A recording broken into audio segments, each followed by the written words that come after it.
My husband named our baby after his ex while I was under anesthesia and said, "You'll get over it." 2 years later, he found out his ex named her baby after me and asked, "Is this some kind of joke?" When I woke up from the anesthesia after giving birth, everyone stared at me with pity in their eyes. "Is my baby okay?" I asked, praying it wasn't a stillbirth.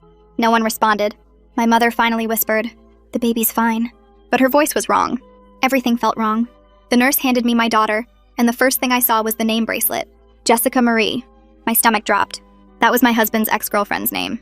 What the hell is this? My voice didn't even sound like mine. My husband stood in the corner studying his phone like it held the secrets of the universe. "Look at me. Look at me."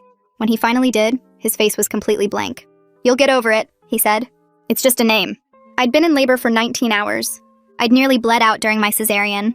And while doctors were saving my life, he was writing his ex's name on our daughter's birth certificate. My mother actually lunged at him. The nurses had to intervene. He left the room, and I didn't see him again for 3 days. 3 days of me sobbing every time I looked at my perfect baby girl, knowing she'd been branded with another woman's name like property. When I got home, I found the paperwork sitting on the table, mocking me. "Why?" I begged him to tell me. "It's a common name, honey. You're just being hormonal." I knew if I kept listening, I'd do something I'd regret, but I didn't understand. This was the same husband who taught me how to love again. The same one whose arms felt more like home than any house ever could. Either way, I filed for divorce that same day and moved back in with my parents. Started the legal process to change her name immediately. He fought me on everything except custody. Didn't even pretend to want our daughter. And 6 months into the divorce, everything made sense. His lawyer sent mine the wrong folder. Inside were text messages from the week I gave birth. Jessica had been blackmailing him. At his bachelor party, his best friend had sexually assaulted a waitress. My husband helped cover it up, paid her off, threatened her, and deleted security footage. Jessica had videos of him bragging about it. She wanted him to name our baby after her, or she'd release everything. I sat in that lawyer's office reading those texts, feeling like I was watching someone else's life. This man I'd loved, who I'd created a child with, chose protecting himself over everything. He could have faced the consequences, could have been a criminal behind bars. Instead, he let our daughter pay the price. I was crying into my mom's lap when I got the call. It was Jessica's lawyer. "She wants to meet you," she said, like she deserved my time. Every bone in my body wanted to say no. "Sure, send me a date and time that works," I responded. You see, I needed to look her in the eye. I needed to understand what kind of woman does this. We met at a Starbucks, and the first thing she said was, "I didn't think he'd actually do it." Her hands shook around her coffee cup. When I heard he really put my name on that birth certificate, I threw up. I realized if he could do that to his own baby, to you while you were literally unconscious from giving birth, what else was he capable of? She told me everything. How he'd slept with her throughout our engagement, how he'd promised to leave me, how she'd found out about the bachelor party assault from the victim herself, a friend of a friend. We talked for 4 hours and she even invited me over. We were just 2 girls who had been manipulated by the same pathological coward. We started texting after that. Not frequently, just checking in. Trauma bonding, my therapist called it. The day my daughter's name change was legally finalized to Elise Jasmine, he somehow found out immediately. "You vindictive witch," his text read. "Erasing Jessica from my daughter's name? I'll take you back to court." I forwarded it to Jessica. She sent me flowers that same day. "To new beginnings," the card read. A year after the divorce, Jessica sent me an ultrasound photo. "It's a girl," she wrote. "I've been thinking about names. I want to name her after someone who taught me what strength really looks like. Would you be okay if I named her Jasmine?" I actually laughed. Full, deep belly laughs. Then I wrote back, "I'd be honored." The week before she gave birth, he started texting us both. "I know you're planning something. This is coordinated harassment." Jessica and I would screenshot and compare his increasingly unhinged messages. He knew something was coming. And within 3 minutes of posting the birth announcement on her story, paired with the baby name, he was calling me. I almost didn't answer, but Jessica was sitting right next to me in her hospital bed. "Answer it," she whispered. "Put him on speaker." "Hello, lover. What is new with you?" I sang, my voice dripping with venom. What he said next made me realize he was capable of a lot more than just covering up his friend's assault. His voice dropped to this flat, emotionless tone that somehow felt worse than yelling. "I know you're at St. Mary's Hospital, 4th floor, room 412. I know Jessica just gave birth 6 hours ago. I know exactly where you both are right now." My hands started shaking so hard I almost dropped the phone. Jessica's face went white.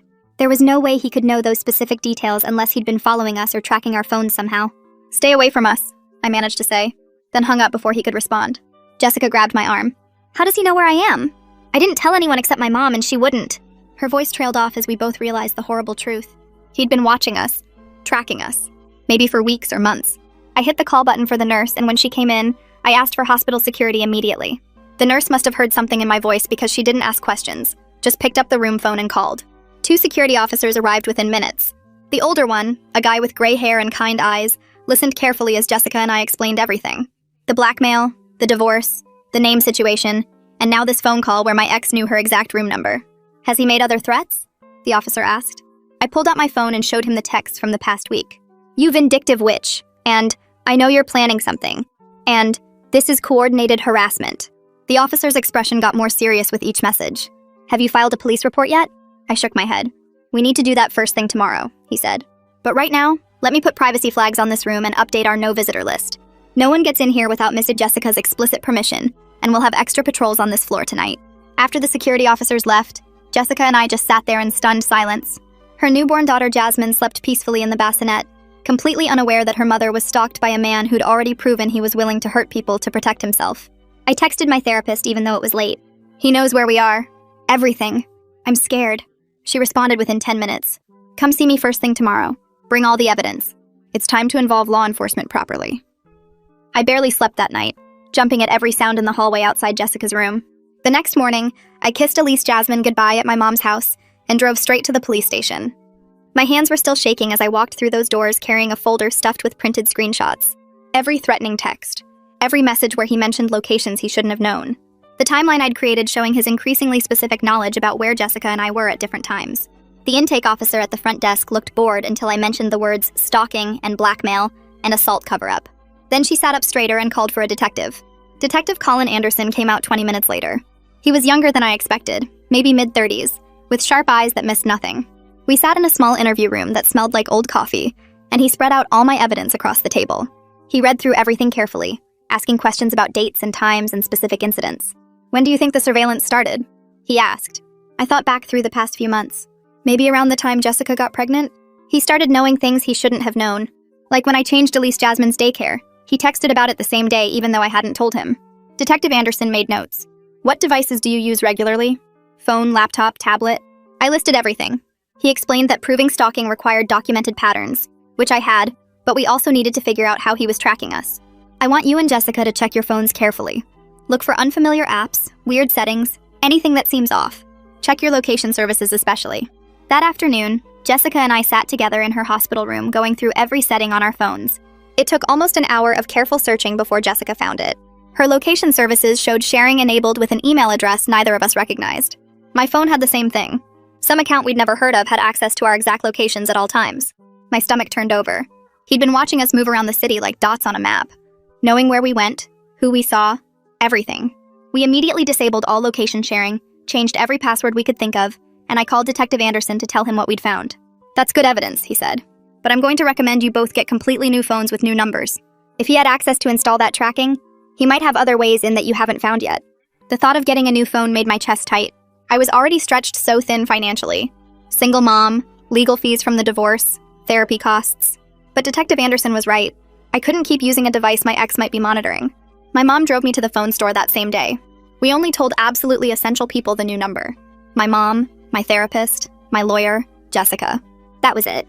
The woman at the store tried to upsell me on a fancy plan, but I just needed the most basic phone that worked. The total still made me wince. Money I didn't really have. But walking out of that store knowing he couldn't track this device anymore made it worth every penny. I went back to the hospital and stayed overnight in Jessica's room. She was discharged the next day, but these first vulnerable nights after giving birth felt dangerous. We took turns sleeping while the other one stayed awake, keeping watch. Every footstep in the hallway made us both jump. Every time the elevator dinged, we tensed up. The security protocols were in place, but neither of us could fully relax. I held baby Jasmine while Jessica tried to sleep. This tiny, perfect person who'd been named after me. After strength Jessica said I'd shown her. The weight of keeping both our daughters safe felt crushing. 3 days later, Detective Anderson called my new number. I'm opening a formal harassment investigation, he said. I need you and Jessica to come down to the station so we can document the full scope of everything that's happened. The blackmail folder from your divorce, the current stalking, all of it together creates a stronger case than either issue alone. We met him at the station the next morning. Jessica brought copies of the original blackmail evidence. The texts where my ex had bragged about covering up the assault. The videos she'd used to force him to name my daughter after her. Detective Anderson reviewed everything with the same careful attention he'd shown before. Then he asked the question I'd been dreading. Would you be willing to reach out to the woman who was assaulted at the bachelor party? Her testimony could be crucial if this escalates to criminal charges. I know it's a sensitive ask. Jessica and I looked at each other. We both knew the waitress through this complicated web of mutual friends. Jessica had the contact information for the friend who'd originally told her about the assault. We can try, Jessica said slowly. But we need to be really careful about how we approach her. She's already been through so much. Detective Anderson nodded. Absolutely. Make it clear she's under no pressure. We're not asking her to go public or testify in court right now. Just wondering if she'd be willing to speak with me confidentially about what happened. That evening, Jessica composed a careful message to send through the mutual friend. She wrote and rewrote it 5 times, trying to get the tone exactly right.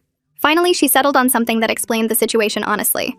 We weren't asking the waitress to relive her trauma publicly. We just wanted to know if she'd be willing to talk confidentially with a detective about what my ex-husband had done. We emphasized over and over that she was under zero pressure, and we would completely understand if she said no.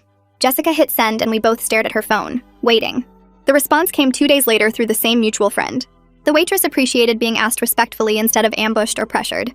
She wasn't ready to engage with law enforcement right now, but she did confirm, off the record, that my ex-husband had personally handed her the cash payment, that he'd been the one to threaten her about keeping quiet, that he'd stood there and watched while his best friend deleted the security footage.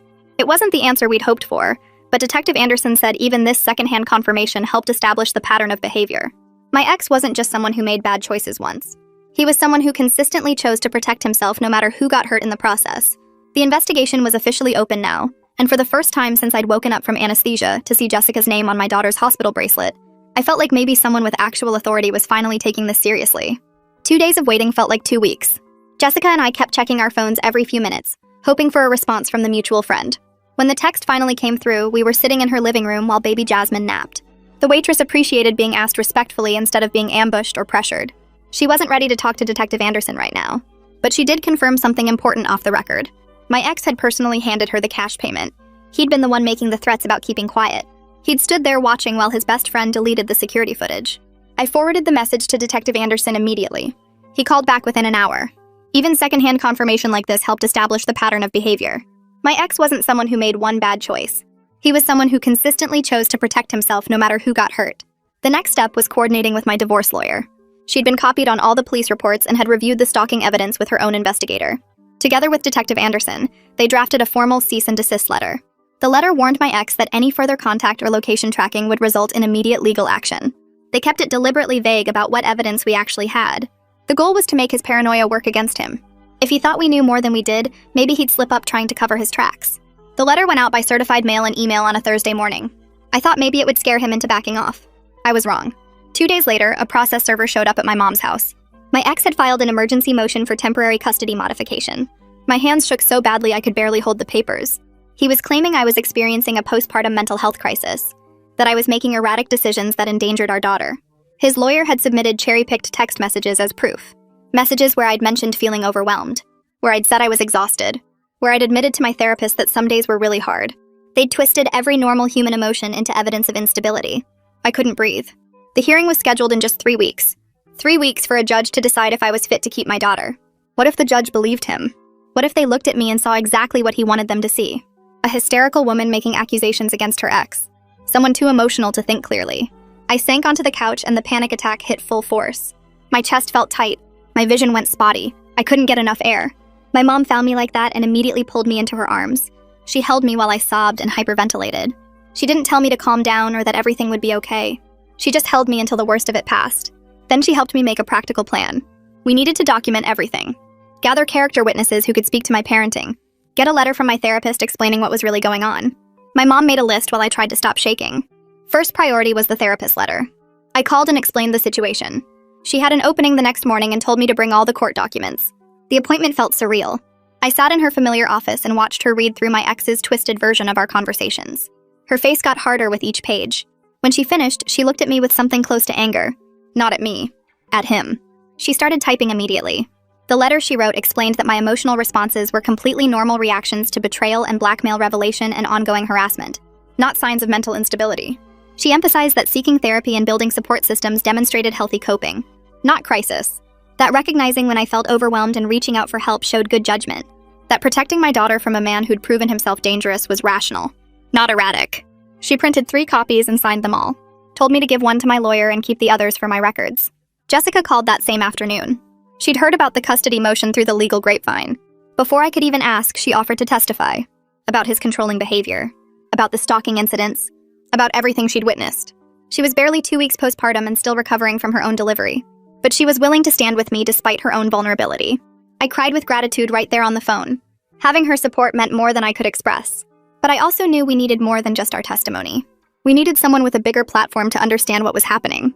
I'd been following an investigative reporter named Judy Rice for months. She'd covered similar stories about men using family court to continue abuse after separation. Stories about how the system failed to recognize patterns of coercive control.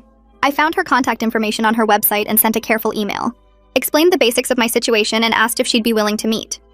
She responded within hours. Said she'd meet me for coffee to hear my story. But she was upfront that publication decisions depended on corroboration and legal vetting. We met at a quiet coffee shop on a Tuesday morning. Judy was younger than I expected. Maybe mid-30s with sharp eyes and a notebook already open. I walked her through the entire timeline. Waking up from anesthesia to see Jessica's name on my daughter's hospital bracelet. The divorce and name change battle. Finding out about the blackmail 6 months later. Meeting Jessica and building our unlikely friendship. The stalking that started after Jessica named her baby after me. The current custody fight and my ex's escalating behavior. Judy took careful notes and asked smart questions. What documentation did I have? Was I prepared for potential backlash if this went public? Had I considered how this might affect the custody case? I'd brought copies of everything. The original blackmail folder, screenshots of threatening texts, police reports, the tracking device evidence. She reviewed it all methodically. Then she explained how she'd approach the story. She'd want to publish without using real names to protect everyone involved. Focus on the pattern of coercive control rather than individual details. But she warned me that even anonymized stories sometimes got identified by people close to the situation. I needed to think carefully about the risks. Going public might help other women recognize similar patterns, but it might also make my ex more dangerous. Might give him ammunition to use against me in court. I sat with those competing concerns for a long moment. Then I made my decision. I'd share everything with Judy under one condition. She had to run it all past her legal team before publication. Make sure we weren't creating problems for the criminal investigation or the custody case. Judy agreed immediately. Said she'd need a few weeks to verify details and reach out to other sources who might corroborate the broader pattern. She couldn't promise publication, but she'd do her best to tell the story responsibly. We shook hands in that coffee shop and I felt something shift. This wasn't just about my personal battle anymore. It was about shining light on a system that let men like my ex manipulate and control even after separation. About making sure other women knew they weren't alone or crazy. That what was happening to them had a name and a pattern. I drove home feeling more determined than scared for the first time in weeks. That determination lasted exactly until I got home and checked my calendar. The custody hearing was in 2 weeks. My mom had already requested that day off work 3 times and gotten denied each time because 2 other people in her department were out on medical leave. I couldn't bring Elise Jasmine to court. The thought of her sitting in a waiting room while lawyers argued about her future made me feel sick. I started texting everyone I knew. The first 5 people either had work conflicts or their own childcare issues. Person number 6 was Sarah from my prenatal class. We'd stayed friendly but not super close. She wrote back within 10 minutes saying she'd love to watch Elise Jasmine and that she understood how hard this must be. I sat on my bed and cried for a solid 5 minutes.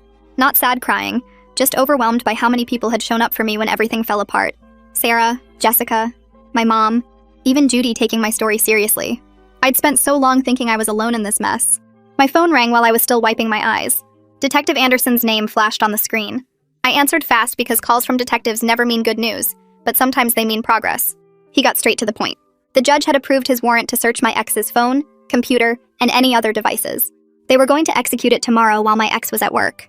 Detective Anderson explained they'd found enough evidence of stalking patterns and the connection to the original assault cover-up to justify the search. But he was careful to say that finding tracking software didn't automatically mean criminal charges. It would depend on what else they discovered and whether the DA thought they could prove intent. I thanked him about 6 times and he told me to sit tight and wait for his call after the search. The next day dragged on forever. I kept checking my phone every 10 minutes even though Detective Anderson said it would take most of the day. I tried to distract myself by playing with Elise Jasmine at the park, but my brain wouldn't stop spinning through possibilities. What if they didn't find anything? What if my ex had already deleted everything?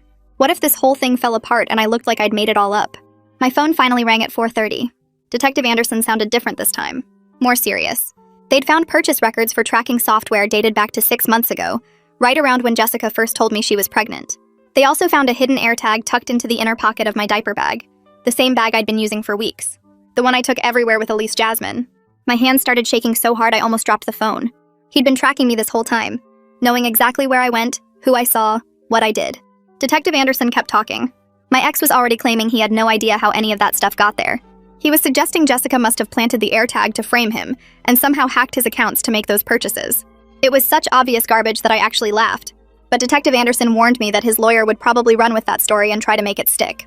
2 days later, a thick envelope arrived by courier. Inside was a letter from my ex's lawyer, and it was bad. Really bad. The letter accused Jessica of fabricating evidence, coordinating a harassment campaign against my ex, and attempting to destroy his reputation through false allegations.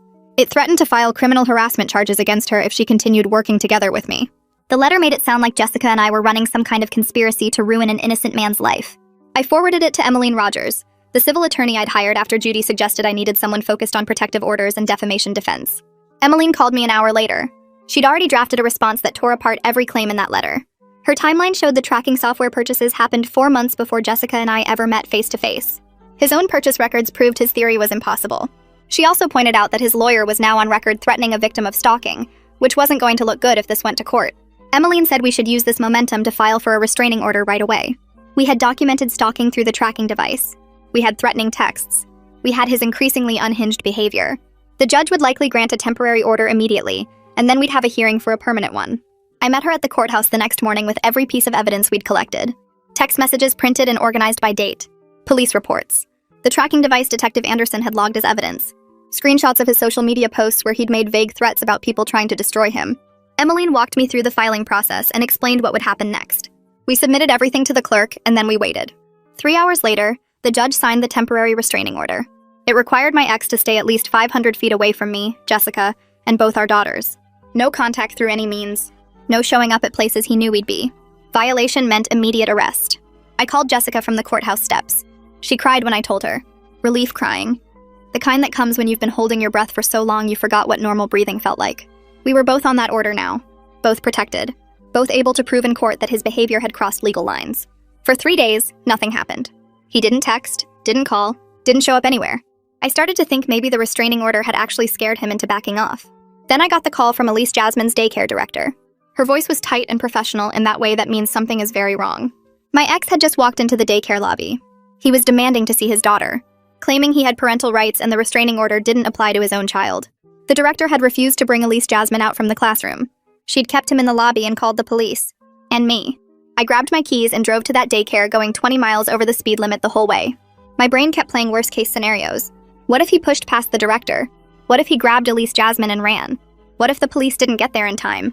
I pulled into the parking lot to find 2 police cars already there, lights off but parked right by the entrance. I ran inside, shaking with a mix of terror and rage that made my vision blur at the edges. My ex stood near the front desk with 2 officers. One was taking his statement while the other reviewed something on a tablet. The daycare director saw me come in and immediately walked over. She explained everything in a calm voice. He'd arrived during morning drop-off time, walked right up to the front desk and asked to see Elise Jasmine. When the director asked if he had clearance, he'd gotten aggressive. Started saying he was her father and had every right. The director had checked the file, seen the restraining order note, and told him he needed to leave immediately. He'd refused. That's when she called the police and moved all the kids to the back rooms with extra staff watching the doors. The officer with the tablet looked up. He'd pulled up the restraining order in their system. The address showed my ex had approached within the 500-foot restriction. The daycare's security cameras had footage of him walking through the parking lot and entering the building. Clear violation. The officer walked over to my ex and told him he was under arrest. I watched my ex's face change as the officer pulled out handcuffs. First confusion, like he genuinely didn't understand what was happening. Then anger. Then something that looked almost like fear. The officer read him his rights while putting the cuffs on. My ex kept saying this was ridiculous, that he just wanted to see his daughter, that I'd poisoned everyone against him. The officers led him outside to the police car. I stood by the window and watched them put him in the back seat. My daughter's father. The man I'd married. The man who'd once made me feel safe and loved.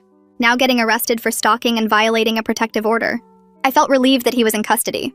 Vindicated that the system was finally taking this seriously. But underneath all that was this deep sadness that wouldn't go away. This was Elise Jasmine's dad. Someday she'd be old enough to ask questions. Someday I'd have to explain why her father wasn't around, why there were court orders and police reports. The director touched my arm gently. Elise Jasmine was safe in the back classroom with her favorite teacher. She hadn't seen or heard any of the chaos in the lobby. She was playing with blocks and had no idea anything had happened. I went back to see her. She looked up when I came in and smiled that huge toddler smile that makes everything else fade away for a second. I sat on the floor and helped her stack blocks. My hands had finally stopped shaking. That evening, Detective Anderson called with the practical details I needed to know. The restraining order violation was a misdemeanor charge. My ex would likely be released within 24 hours on his own recognizance. The judge might add conditions like electronic monitoring, but there was no guarantee he'd be held longer. Detective Anderson's voice was kind but firm. I needed to stay extra careful for the next few days. Maybe consider staying somewhere my ex didn't know about. Somewhere he couldn't show up if he decided to escalate further. I hung up and immediately texted Jessica. She called back within seconds.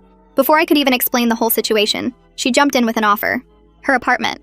Me and Elise Jasmine could stay there as long as we needed. She had a spare room. We'd be together. Both our daughters in one place where we could watch out for each other. I packed bags for me and Elise Jasmine that night. My mom came over with supplies. Extra diapers, snacks, some of Elise Jasmine's favorite toys. She helped me load everything into my car and gave me the longest hug. Jessica's apartment became our temporary safe house. Both daughters sleeping in pack-and-plays in the spare room. My mom stopping by every day with food and supplies. Friends from my support group texting to check in and offering to run errands so we didn't have to leave. It felt surreal to be hiding from someone who'd once promised to protect me. The man who'd stood at an altar and vowed to love and honor me. Now I was barricading myself in a friend's apartment with security cameras on the doors and pepper spray in my purse. Jessica and I took turns staying up late watching movies we'd both seen 100 times. Not really paying attention to the screen, just being present with each other. Two women who'd been manipulated by the same person. Two mothers protecting their daughters from a man who'd chosen his own interests over everyone else's safety. We didn't talk much about the heavy stuff during those first nights. Mostly we just existed in the same space, made meals together, played with our babies, tried to create some sense of normal in a situation that was anything but. 3 days later, Judy's article went live on a respected online magazine that covers family law and social justice issues. I sat at Jessica's kitchen table with my laptop, hands shaking as I clicked the link she'd texted me that morning. The headline read, "When Family Courts Become Weapons, How Abusers Use Custody Battles to Continue Control." My story was there, buried in careful language that kept me anonymous. She'd changed enough details that nobody could identify me specifically, but I recognized every beat of my own nightmare woven through her words. The article talked about 3 different women, 3 different patterns of manipulation and legal harassment, all connected by the same thread of men who couldn't accept losing power. I read it twice, then a third time, feeling something shift in my chest. My story wasn't unique. That hurt and helped at the same time. Jessica read over my shoulder, her baby asleep in a carrier strapped to her chest. She squeezed my hand when we got to the part about coerced naming decisions and blackmail schemes. The article didn't name anyone, but it laid out the facts with brutal clarity. By noon, the article had been shared hundreds of times across social media. I watched the numbers climb on my phone screen, feeling exposed and validated in equal measure. The comment section filled up fast. Person after person sharing their own experiences with ex-partners who weaponized custody proceedings, who stalked and harassed through legal channels, who made court into another battlefield. Some comments made me cry.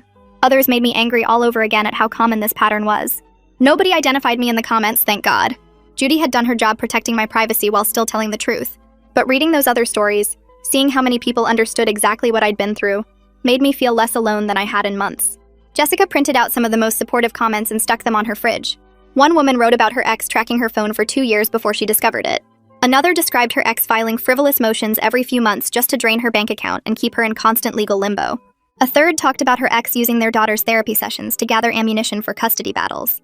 Every story had the same undertone of exhaustion and determination. We were all just trying to protect our kids and ourselves from people who saw family court as another tool for control. My phone buzzed with a call from Emmeline around 3 that afternoon. Her voice sounded tight and professional when I answered. She'd received a cease and desist letter from my ex's lawyer within hours of the article publishing. They were threatening a defamation lawsuit, claiming the article was libel even though no names had been used. They demanded an immediate retraction and public apology. I felt my stomach drop, but Emmeline's tone stayed calm and almost amused. She explained that truth is an absolute defense against defamation. We had extensive documentation supporting every single claim in that article. Text messages, police reports, court filings, witness statements.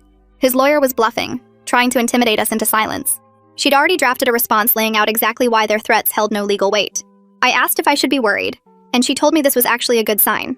It meant the article had hit close enough to home that he felt threatened. People who have nothing to hide don't send cease and desist letters over anonymous articles. His reaction was basically confirming everything Judy had written. The custody modification hearing happened the following week. I walked into that courtroom carrying a 3-inch binder stuffed with evidence. My therapist's letter sat on top, followed by character witness statements from my mom, 2 friends, and the daycare director. The police report from the restraining order violation took up an entire section. Screenshots of threatening texts filled page after page. Emmeline had organized everything with colored tabs and a table of contents. My ex sat across the room with his lawyer, both of them looking furious and cornered. He wouldn't meet my eyes. His lawyer kept shuffling papers and whispering to him with increasing urgency. I watched them and felt a strange calm settle over me. I had the truth on my side. I had documentation. I had witnesses. The judge entered and we all stood. She was a woman in her 50s with reading glasses on a chain and a no-nonsense expression. She took her seat and immediately started reviewing the submitted evidence before even calling the hearing to order. The silence stretched out while she read through page after page of my binder. I watched her face for any reaction, but she kept her expression neutral and focused. After what felt like hours but was probably 20 minutes, she looked up and started asking questions. She wanted to know about the stalking allegations. When had I first noticed the tracking? What evidence did I have? How had law enforcement responded? I answered each question as clearly as I could, referring to specific documents in the binder. She asked about the circumstances around my daughter's naming. I explained the blackmail situation, the assault cover-up, the way he'd used our baby as a bargaining chip. His lawyer tried to interrupt, tried to redirect focus to my supposed mental instability. He started talking about how I was clearly experiencing some kind of postpartum crisis, making erratic decisions, possibly delusional. The judge cut him off mid-sentence. She looked at him over her glasses and said that seeking therapy demonstrates responsibility, not crisis. She noted that my therapist's letter specifically addressed my mental health and found me to be coping appropriately with extraordinary circumstances. His lawyer's face went red, but he sat back down. The judge continued reviewing evidence, asking more pointed questions about the restraining order violation and the tracking device found in my diaper bag. She asked my ex directly why he'd gone to the daycare when he knew about the temporary restraining order. He stammered something about just wanting to see his daughter, about having rights as a father. The judge's expression didn't change, but something shifted in the air. After hearing testimony from both sides, she announced her ruling. Modified custody arrangement. Supervised visitation only. At an approved facility with a trained monitor present. She cited serious concerns about his pattern of harassment and the recent restraining order violation. She noted that his behavior demonstrated a concerning disregard for court orders and my safety. My legs almost gave out when she said it. I grabbed the table edge to steady myself. Emmeline put a hand on my shoulder. Across the room, my ex's face had gone completely white. But the judge wasn't done. She extended the restraining order for a full year and warned him that any further violations would result in immediate jail time and potential termination of parental rights. Her voice was sharp and clear. She said she'd seen too many cases where harassment escalated after initial court orders. She was not going to let that pattern continue here. His face went from white to gray. For the first time since this whole nightmare started, he looked like he finally understood that his actions had real consequences, that he couldn't manipulate or threaten his way out of this, that the system was actually going to hold him accountable. Walking out of that courthouse felt like surfacing after being underwater too long. The sunlight seemed brighter. The air felt cleaner. I could breathe fully for the first time in months. I knew this wasn't over. He'd probably keep fighting through whatever channels he could find. But I'd won this round. Elise Jasmine was safe. I was safe. The court had seen through his manipulation. Jessica met me on the courthouse steps with baby Jasmine strapped to her chest. We didn't say anything, just held each other for a long moment while people walked around us. Two women who'd survived the same predator, standing together in the sunlight outside a courthouse that had finally protected us instead of enabling him. Emmeline joined us a few minutes later with news about the threatened defamation lawsuit. She'd filed an anti-SLAPP motion to dismiss it, arguing that the article addressed matters of public concern and that my ex couldn't prove any of the statements were false. She was confident the motion would succeed, but she warned me that legal fees were adding up quickly. The restraining order violation, the custody modification, now this anti-SLAPP motion. My retainer was almost gone and we'd need to replenish it soon. I nodded, already doing the math in my head.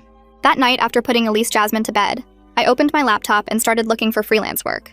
Graphic design projects, content writing gigs, anything I could do in the evenings that would bring in extra money. My mom had already offered to help with childcare, so I could take on more projects. I sent out a dozen applications before midnight, tailoring my portfolio to each one. The financial strain was exhausting. I was already stretched thin between childcare costs and basic living expenses. Adding legal fees on top felt impossible. But I reminded myself that safety and stability were worth the temporary struggle, worth the late nights and the stress and the constant juggling. Elise Jasmine deserved a mother who fought for her protection, no matter what it cost. 2 days later, Jessica texted me about a support group she'd found for women dealing with controlling ex-partners. She said it met Thursday evenings at a community center downtown and asked if I wanted to come with her just once to see what it was like. I almost said no because the idea of sitting in a circle sharing my story with strangers made my stomach hurt, but something about her asking made me feel like maybe I should try it. So I texted back that I'd go. Thursday came faster than I expected, and my mom agreed to watch Elise Jasmine for the evening. I drove to the community center and found Jessica waiting outside the building, holding baby Jasmine in a carrier against her chest. We walked in together and followed signs to a small room where about 8 women sat in folding chairs arranged in a circle. The facilitator welcomed us and explained that everything shared stayed in the room, and nobody had to talk if they didn't want to. One by one, women started sharing their stories, and I couldn't believe how similar they all sounded to mine. Different details, different names, but the same patterns of control and manipulation and using the legal system to keep hurting us. When it was my turn, I told them about the name on the birth certificate and the blackmail and the stalking and the restraining order violations. Nobody looked shocked or disbelieving. They just nodded like they understood completely, because they'd lived versions of the same nightmare. After the meeting ended, 3 women came up to me and gave me their phone numbers, saying to call anytime I needed to talk or felt unsafe. Driving home that night, I felt less alone than I had in months. Like maybe I wasn't crazy for being so scared and vigilant all the time. The next morning, Detective Anderson called while I was making breakfast for Elise Jasmine. He said the district attorney had finished reviewing all the evidence about the bachelor party assault and the cover-up. My heart started racing because I thought maybe they were finally going to charge him with something real. But then Detective Anderson explained that the statute of limitations had run out on the original assault, meaning they couldn't prosecute that crime anymore because too much time had passed. I felt my chest tighten with disappointment until he said they were focusing on obstruction of justice charges instead. He explained that destroying the security footage and threatening the waitress to keep quiet were separate crimes with longer time limits. It wasn't the full accountability I wanted, but it was something. He said the DA was still deciding whether to file charges and would let us know within the next few weeks. I thanked him and hung up, then sat at the kitchen table feeling this weird mix of hope and frustration. 3 days later, Detective Anderson called again with news that completely surprised me. The waitress who'd been assaulted at the bachelor party had reached out to him directly after seeing Judy's article online. She said reading about other women speaking up made her realize she was ready to give a formal statement now. Detective Anderson met with her that same afternoon, and she told him everything about the assault, the payment my ex personally handed her, and the threats he made about ruining her life if she went to the police. She even had text messages from the friend who'd connected her with Jessica years ago, messages that mentioned my ex by name and described what he'd done. Detective Anderson said her testimony was exactly the kind of corroboration they needed to make the obstruction case stronger. He sounded more confident than before that the DA would move forward with charges. I called Jessica right away to tell her, and we both cried on the phone. Not sad crying, but this overwhelming relief that maybe justice was actually going to happen. 6 weeks after Emmeline filed the anti-SLAPP motion, the hearing date finally arrived. I took the morning off from my freelance work and met Emmeline at the courthouse.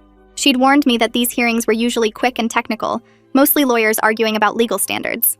We sat in the courtroom, and I watched my ex's lawyer stand up and try to argue that Judy's article was defamatory and caused his client reputational harm. Emmeline stood up next and calmly explained that the article addressed matters of public concern, used anonymized details, and that my ex couldn't prove any of the statements were actually false. The judge listened to both sides for maybe 20 minutes total, then said he was granting the anti-SLAPP motion and dismissing most of the defamation claims. He also ordered my ex to pay a portion of my legal fees as punishment for filing a baseless lawsuit meant to silence me. It wasn't a complete victory because one small claim survived for technical reasons, but Emmeline said that claim would get dismissed too once we provided more documentation. Walking out of that courthouse, I felt lighter than I had in weeks. 2 days after the hearing, Emmeline called with more news. Someone had anonymously forwarded Judy's article and copies of the court documents to my ex's employer. She didn't know who did it, and warned me not to ask too many questions about the source. His employer had placed him on administrative leave while they conducted an internal investigation into whether his behavior violated company ethics policies. Emmeline cautioned me not to celebrate too openly on social media or in texts because retaliation was still possible, and we didn't want to give him ammunition. But alone in my apartment that night after putting Elise Jasmine to bed, I let myself feel a moment of quiet satisfaction that his actions were finally catching up to him in ways that actually mattered. The following Tuesday was the first supervised visitation at an approved facility downtown. I drove Elise Jasmine there, and my stomach was in knots the entire way. The supervisor met us in the lobby and explained that I'd wait in a separate room while the visit happened, and she'd come get me when the 2 hours were up. I sat in that waiting room trying to read a magazine, but mostly just watching the clock and imagining what was happening in the other room. When the supervisor finally came to get me, she walked me to her office first before bringing out Elise Jasmine. She said the visit had gone fine, but that he seemed really uncomfortable and awkward with basic childcare stuff. He'd barely engaged with Elise Jasmine beyond surface-level play, mostly just sitting there while she played with toys by herself. The supervisor said she'd seen this pattern before with parents who didn't actually want custody, but were fighting for it anyway out of spite or control. Hearing that made me sad for Elise Jasmine, even though it also validated my instinct that he'd never really wanted to be her father. After that first visitation, Jessica and I started developing a careful routine for staying safe. We checked in with each other every morning and every night through text. We shared our locations with each other using a secure app that would alert us if either of us went somewhere unexpected. We kept detailed logs of every concerning incident, every weird text, every time we saw his car somewhere it shouldn't be. It was exhausting to live with this level of constant vigilance and documentation. Some days I just wanted to be normal and not have to think about safety protocols and evidence collection. But we both knew it was necessary because men like him didn't just give up when they lost in court. During my next therapy session, I told my therapist about the obstruction charges the DA was considering. She asked how I felt about my ex potentially going to jail, and I started crying because I didn't know how to answer. Part of me wanted him to face real consequences for everything he'd done, but another part of me felt sad about the total destruction of what I'd thought our family would be. My therapist said it was okay to feel both things at the same time, that grief and anger could exist together in the same space. She reminded me that wanting accountability didn't make me vindictive, and feeling sad didn't mean I was weak. It just meant I was human and processing a really complicated situation. 2 weeks later, Detective Anderson called with the news I'd been waiting for. The district attorney had decided to file obstruction of justice charges related to destroying the security footage and intimidating the waitress into silence. The assault itself was beyond the statute of limitations like he'd warned, so those charges weren't possible. It wasn't the full accountability I'd wanted, but it was more than I'd expected given all the legal constraints. Detective Anderson said the arraignment would happen within the next month, and I might be called as a witness if the case went to trial. Around the same time, Judy published a follow-up article about the challenges survivors face when trying to prove digital stalking and coercive control in family court. She used updated details from my case with my permission, focusing on how the legal system struggles to keep up with technology that abusers use to track and harass. This article was less about individual stories and more about policy recommendations and systemic changes that needed to happen. She interviewed several family law attorneys and domestic violence advocates who all said the same thing, that courts were failing survivors because judges didn't understand how modern abuse worked. Reading that article made me feel like maybe something good could come from all this pain.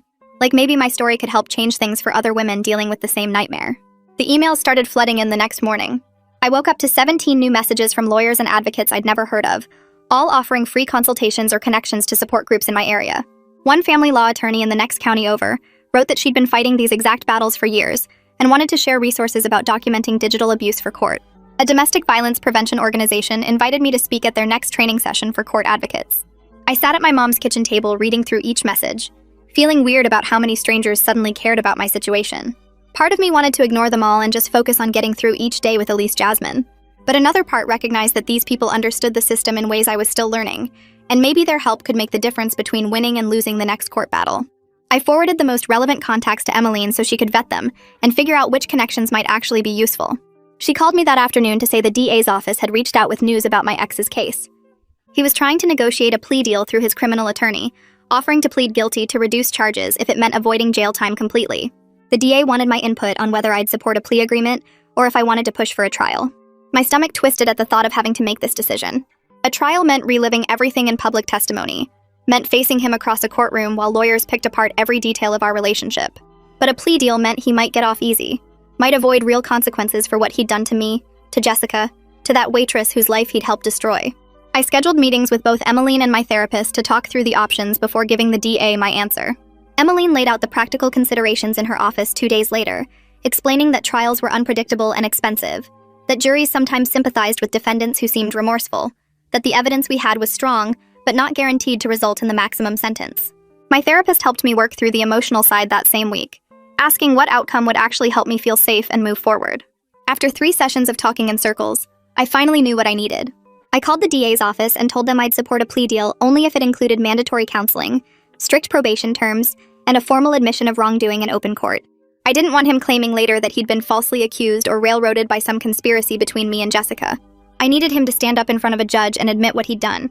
The plea negotiations dragged on for weeks after that while I tried to maintain some kind of normal routine with Elise Jasmine. We went to the park on sunny mornings and library story time on Wednesday afternoons, and I pretended everything was fine while other moms chatted about their weekends and upcoming holidays. Some days I almost forgot about the legal chaos hanging over my head. I'd be pushing Elise Jasmine on the swings or reading her favorite book about the hungry caterpillar, and for those few minutes I felt like a regular mom dealing with regular problems. Then a court notification would arrive in my email, or the DA would call with an update and reality came crashing back. The waiting was its own special kind of torture, worse than the active fighting because I couldn't do anything except sit there and let lawyers argue about the details of his punishment. Jessica organized a small support circle for women dealing with coercive ex-partners during this time, meeting monthly at a community center with childcare provided in the next room. She'd been talking about starting something like this since her own support group had helped her so much, and watching her pull it together gave me something positive to focus on besides court dates and legal fees. I attended the first meeting on a rainy Thursday evening, walking into a room of 8 women who all looked as nervous and exhausted as I felt. We sat in a circle of folding chairs while our kids played with blocks and toy cars in the adjacent room, and one by one each woman shared her story. The details were different, but the pattern was identical in every case. Men who used the court system to maintain control after separation, who filed frivolous motions and made false allegations, who weaponized custody and visitation to keep their ex-partners trapped in endless legal battles. One woman had been fighting her ex for 4 years over a parenting plan he violated constantly. Another had spent her entire savings on lawyers defending against accusations of parental alienation because she'd told their daughter the truth about why they divorced. Listening to them talk, I felt less alone and more angry at the same time. How many women were out there fighting this exact fight with no support and no resources? Detective Anderson called me the following week to say he'd finished his investigation and was ready to return my seized devices. I drove to the police station to pick up my old laptop, relieved to have it back even though I'd already replaced it, and moved all my important files to the new one. He walked me through the evidence they'd documented, showing me screenshots of the tracking software purchase records and the detailed logs of everywhere I'd been for the past 6 months. Seeing it all laid out like that made my skin crawl. He mentioned that the tracking evidence had been crucial in establishing the stalking pattern, that without those concrete records, it would have been much harder to prove his behavior rose to the level of criminal harassment. I thanked him for taking this seriously when so many cops dismissed these cases as relationship drama. He nodded and said he'd seen too many situations escalate to violence because nobody intervened early enough, and he was glad we'd documented everything before it reached that point. 2 days later, Emmeline called with the news I'd been waiting for. My ex had accepted a plea deal that included 2 years of supervised probation, mandatory domestic violence counseling, continuation of supervised visitation only, and a permanent restraining order. The deal also required him to formally admit in court that he'd engaged in witness intimidation and destroyed evidence related to the assault at his bachelor party. It wasn't everything I'd wanted, but it was more than I'd expected, especially the public admission part. Emmeline explained that the plea hearing would happen within the next 2 weeks, that I could attend if I wanted but wasn't required to be there. I told her I'd be there. I needed to watch him say the words out loud, needed to see him acknowledge what he'd done instead of continuing to play the victim. The morning of the plea hearing, I put on the same navy dress I'd worn to our custody modification hearing, the one that made me look professional and put together even when I felt like I was falling apart inside. My mom offered to come with me, but I went alone, walking into that courtroom and taking a seat in the gallery 3 rows behind the defense table. My ex sat next to his lawyer in a dark suit, his shoulders hunched forward like he was trying to make himself smaller. The judge called the case and asked him to stand, then walked through the terms of the plea agreement in a flat, bored voice that made the whole thing feel surreal. When the judge asked if he admitted to engaging in witness intimidation and destroying evidence, my ex mumbled something I couldn't hear from where I was sitting. The judge asked him to speak up and he repeated it louder. The words came out mechanical and resentful, like he was reading from a script he didn't believe. But he said them. He admitted it. The judge accepted the plea and issued stern warnings about the consequences of any future violations, explaining that probation could be revoked and jail time imposed if he stepped out of line even once. Walking out of that courthouse, I felt a strange mix of closure and leftover anger that I couldn't quite name. Part of me had wanted him to fight it, to give me the satisfaction of watching him lose in a trial. But the practical part knew this was better, faster, less traumatic for everyone involved. The financial pressure started easing slightly over the next few weeks as the court-ordered legal fee reimbursement finally came through. $3,200 deposited directly into my checking account, enough to pay my mom back for some of what she'd covered, and to put a small cushion in my savings. I also picked up a steady freelance contract doing social media management for a local nonprofit, work I could do from home in the evenings after Elise Jasmine went to bed. The pay wasn't great, but it was consistent, and it gave me some sense of control over my finances, instead of feeling completely dependent on my mom's generosity. I was still living in her house and probably would be for another year at least, but I could finally contribute more to groceries and household expenses without feeling like I was drowning. Elise Jasmine turned 2 years old on a sunny Saturday in early spring, and I threw a small party in my mom's backyard with just family and close friends. I'd deliberately not informed my ex, even though he technically had a right to know about major events like birthdays. The supervised visitation supervisor agreed to tell him afterward and send photos, maintaining appropriate boundaries without completely cutting him out of the loop. We had a princess-themed cake and too many presents, and Elise Jasmine ran around the yard in her new sparkly shoes, completely unaware of all the legal battles that had been fought over her name and her safety. Watching her blow out her candles with Jessica's help while baby Jasmine slept in a carrier on Jessica's chest, I felt grateful for how far we'd come from that hospital room 2 years ago. The road had been brutal and expensive and traumatic in ways I was still processing. But we'd survived it, built something stable and safe from the wreckage, and that had to count for something. A few months later, Jessica texted me that Jasmine had just turned 6 months old and asked if we wanted to meet at the park near her apartment. I packed up Elise Jasmine's snacks and toys, and we drove over on a Saturday morning when the weather was perfect. The park had a toddler area with soft rubber ground and low equipment, and our daughters mostly ignored each other in that way little kids do, playing side by side but not really together. Elise Jasmine kept bringing me dandelions she'd picked, and Jasmine sat in Jessica's lap chewing on a teething ring and watching everything with wide eyes. We sat on a bench in the shade while the girls played, and I found myself thinking about how strange it was that something good had come from all the terrible things that happened. Not that I was grateful for the trauma, but I was grateful for Jessica being in my life now, for our daughters growing up knowing each other, for having someone who understood what I'd been through without me having to explain it. The supervised visitation reports started arriving by email every 2 weeks, and I'd read them in my car before going into my mom's house because I didn't want her to see my face while I processed them. The supervisor's notes were always professional but clear. He showed up late 3 times in a row. He spent most of the visit on his phone while Elise Jasmine played alone. He didn't know how to change her diaper properly and had to ask for help. He seemed uncomfortable when she cried and didn't attempt to comfort her. He left 15 minutes early, claiming a work emergency. Reading these reports gave me this complicated feeling I couldn't quite name. like vindication mixed with sadness mixed with relief. The guardian ad litem called me in early April to discuss her observations and recommendations. She'd been reviewing all the visitation reports and had attended 2 of the supervised sessions herself to observe the interactions directly.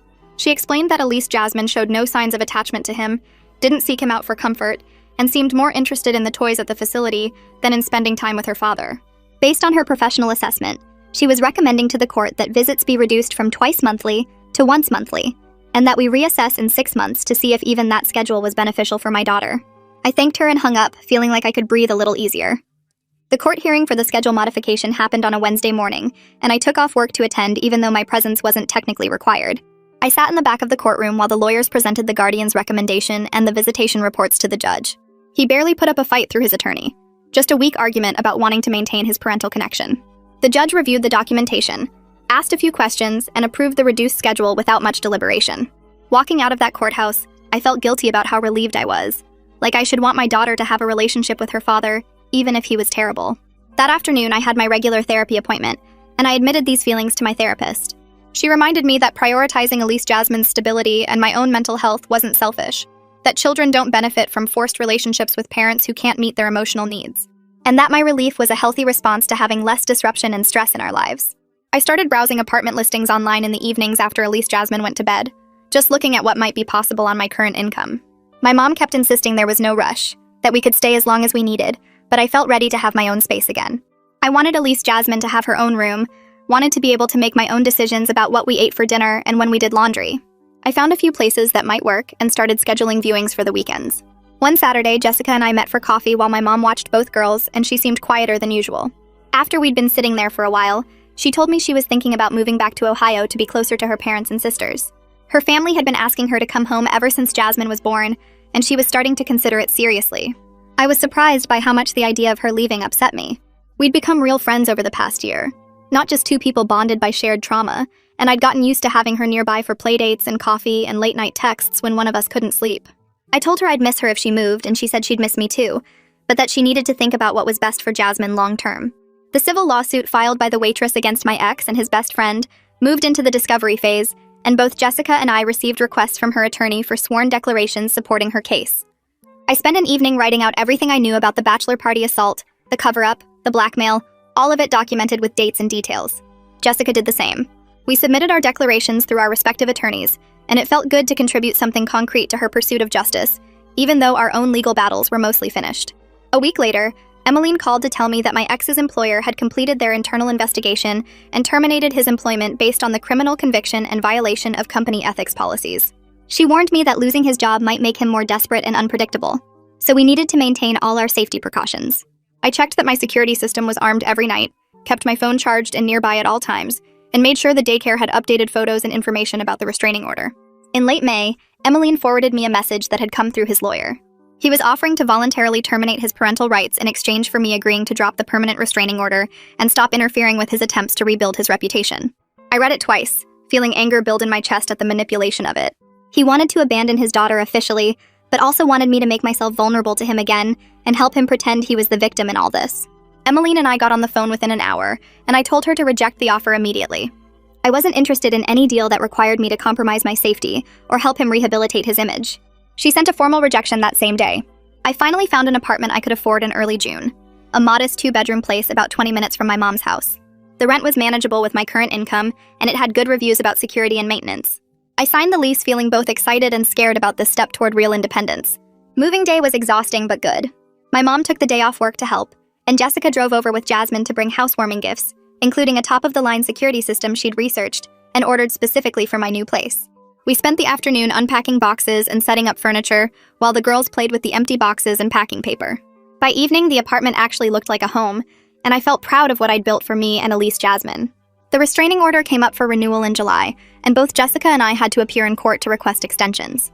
We sat together in the courtroom waiting for our cases to be called, and I felt calmer having her there beside me. When my turn came, I presented the documentation of his continued attempts to contact me through third parties, the violations of boundaries, and the ongoing concerns about his stability after losing his job. The judge reviewed everything and granted the extension without hesitation, noting the clear pattern of violations and the legitimate concerns about potential escalation. Jessica's hearing went the same way. Her restraining order extended for another year based on similar patterns of harassment and boundary violations. 6 months after the plea deal, the counseling facilitator sent over his completion report, and I read through it with Emmeline on a video call.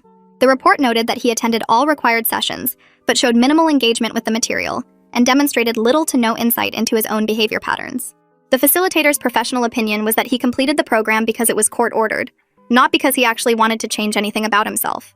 Emmeline explained that this kind of report wouldn't help him if he tried to modify the custody arrangement again, and the supervised visitation would continue exactly as it was. I hung up the phone and sat there for a minute, letting it sink in that he would probably never be a real father to Elise Jasmine. The supervised visitation reports kept showing the same pattern every month, him sitting there looking uncomfortable while she played, barely interacting beyond the most basic level. I'd spent so much energy being angry about what he did, and scared about what he might do, but now I just felt tired and ready to accept that this was how things were going to be. He wasn't going to have some big realization, or suddenly become the dad she deserved. And that was sad, but it wasn't my problem to fix anymore. On an ordinary Tuesday evening in my own kitchen, I'm browning ground beef for tacos, while Elise Jasmine sits on the living room floor building towers with her wooden blocks. She knocks one over and giggles, then starts stacking them again with that serious concentration toddlers get when they're focused on something. The apartment smells like cumin and garlic, and I can hear my neighbor's TV through the wall playing some game show. This is it, I think. Stirring the meat and watching my daughter play. This boring, peaceful, unremarkable Tuesday evening is what I fought for through all those court dates and police reports and legal fees. The hypervigilance is still there sometimes. That quick spike of fear when I hear unexpected footsteps in the hallway, or when my phone buzzes with an unknown number.